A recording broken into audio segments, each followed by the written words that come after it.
Државниот инспекторат во првите 6 месеци од годинава поднел вкупно 25 прекршочни пријави за компании кои го загадувале воздухот и животната средина.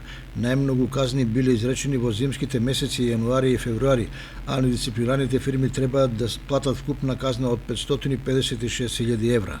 Најмногу, односно 180.000 евра, треба да платат Цементарница Усје и ЈСП Скопје.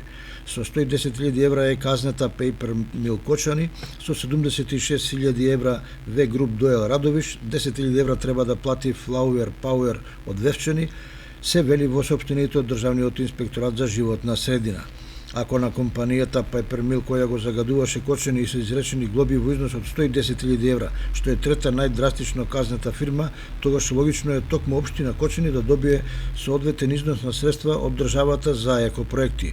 Но како и во многу други сфери, прашање е каде ќе завршат парите од казнените компании, секако доколку бидат наплатени и за што ќе се искористат.